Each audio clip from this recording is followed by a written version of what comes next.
الله أكبر الله أكبر الله أكبر الله أكبر الله أكبر الله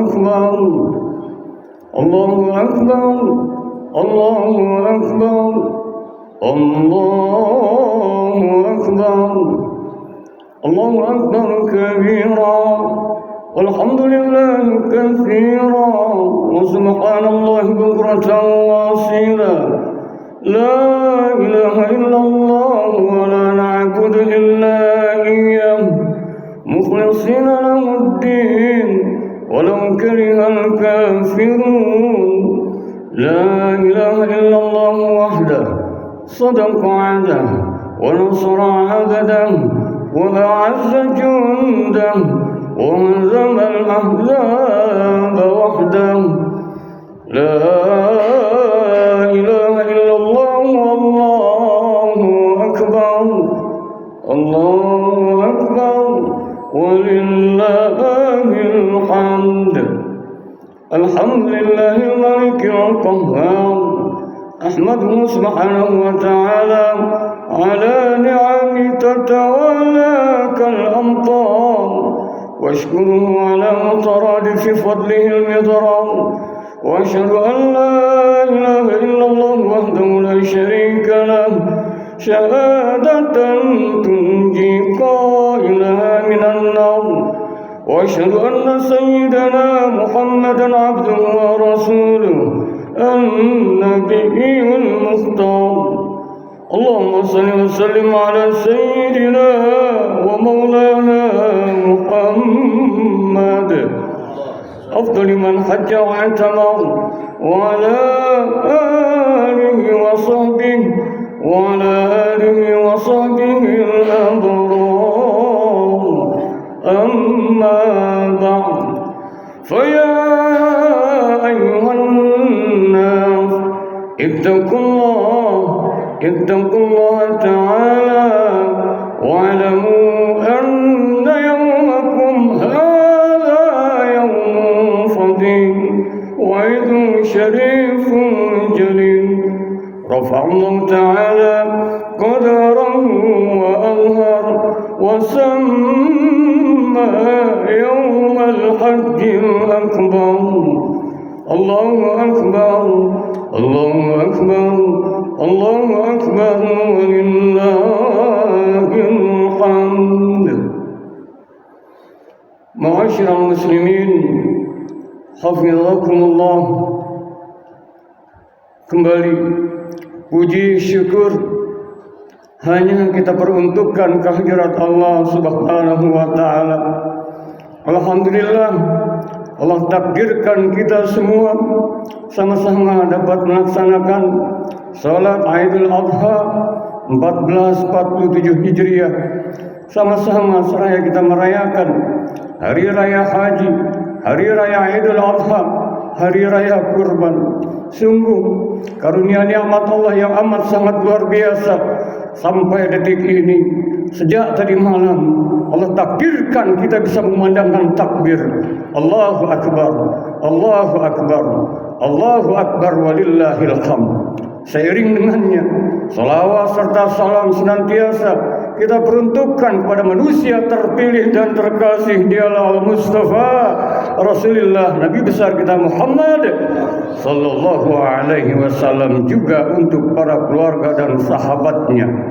Teriring doa untuk kita semua senantiasa tetap dalam nuansa iman, dalam nuansa Islam, dalam nuansa ihsan, dan kita semua tergolong hamba-hamba Allah yang istiqomah dalam jalan yang diridhai oleh Allah Subhanahu wa taala, serta mendapatkan syafaatul uzmah dari Nabi kita Muhammad sallallahu alaihi wasallam.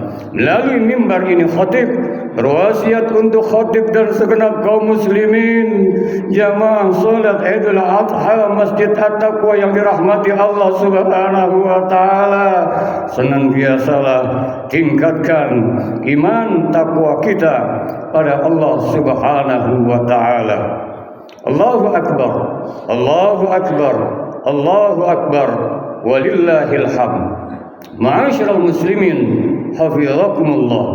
Alhamdulillah, saat ini kita melaksanakan salat Idul Adha.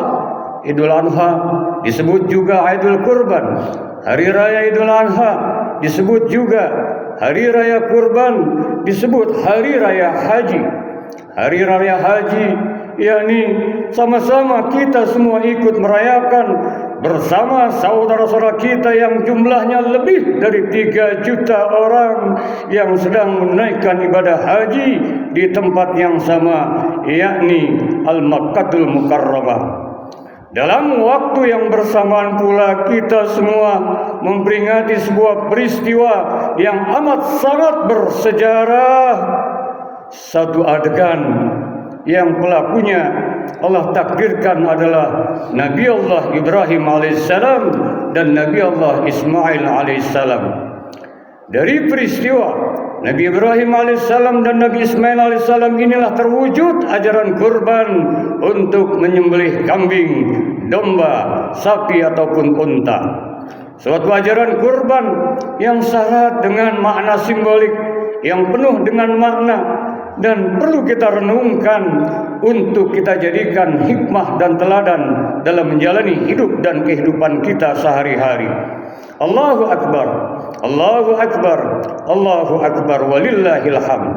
Dalam kesempatan yang baik ini, khatib akan mengemukakan 2 hal penting terkait dengan hari raya Idul Adha, yakni pertama tentang ajaran kurban dan yang kedua tentang hikmah ibadah haji. Tentang ajaran kurban, yuk sejenak kita renungkan kembali firman Allah Subhanahu wa taala yang terdapat di dalam surat As-Saffat, surat yang ke-37 ayat yang ke-102 sampai dengan ayat yang ke-107. Renungkan sama-sama firman Allah Subhanahu wa taala berikut ini. A'udzu billahi minasyaitonir rajim. Falamma balagha ma'hu sa'ya, maka tatkala anak itu Nabi Allah Ismail alaihissalam telah sampai usianya berusia, maka berkata Nabi Allah Ibrahim alaihissalam kepada putranya, qala ya bunayya, Ibrahim alaihissalam berkata kepada anaknya, ya bunayya, inni ara fil mana anni asbahka fanzur maza tara. Berkata Nabi Allah Ibrahim, nak, aku melihat dalam mimpi bahwa engkau nak akan kusembelih. Perhatikanlah bagaimana pendapatmu nak. Nabi Allah Ibrahim mendapatkan perintah Allah Subhanahu wa taala, berkomunikasi dulu dengan anaknya. Dan diabadikan dalam Al-Quran saat ditanya Nabi Allah Ismail kala itu masih anak-anak beranjak remaja, maka qala ya abati fa'al ma tu'mar satajiduni insyaallahu minas sabirin. Si anak Nabi Ibrahim alaihissalam menjawab, wahai ayahku, lakukanlah apa yang diperintahkan Allah kepada ayah. Insya Allah aku termasuk orang-orang yang berhati sabar. Firman Allah melanjutkan dibadikan dalam Al-Quran ini. Falamma aslama wa tallahu lil jabin. Setelah keduanya, ayah dan anak, berserah diri mematuhi perintah Allah dan dibaringkannya di atas keningnya. Wa nadainahu ayya Ibrahim, maka Allah Subhanahu wa taala memanggilnya, ya Ibrahim, wahai Ibrahim alaihissalam, qad saddaqta ar-ru'ya inna kadzalika najzil muhsinin. Sungguh engkau telah membuktikan ketaatanmu atas perintah dalam mimpi itu. Inna hadza lahuwal bala'ul mubin. Sesungguhnya hal ini adalah ujian yang nyata. Ini sebenarnya hanya ujian saja. Wa fadainahu bizibhin alim. Dan kami tebus anak itu dengan seekor binatang sembelihan besar berupa domba. Allahu Akbar. Allahu Akbar. Allahu Akbar. Walillahil hamd. Ma'asyiral muslimin, hafizakumullah. Tentu akal sehat kita pun mengatakan bahwa Allah Subhanahu wa taala sesungguhnya tidak akan menyuruh Nabi Allah Ibrahim alaihissalam untuk menyembelih anaknya. Itu hanya ujian ketaatan semata.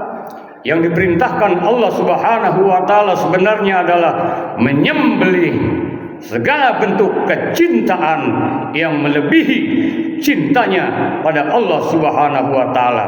Allah lah yang harus segala-galanya pada diri kita. Ini hikmahnya.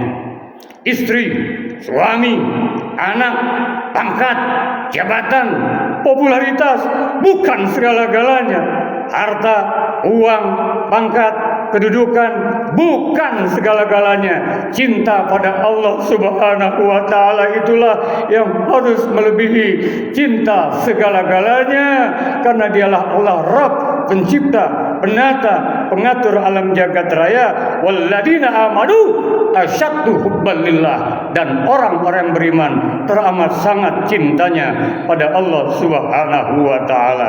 Ma'asyiral muslimin, hafizakumullah.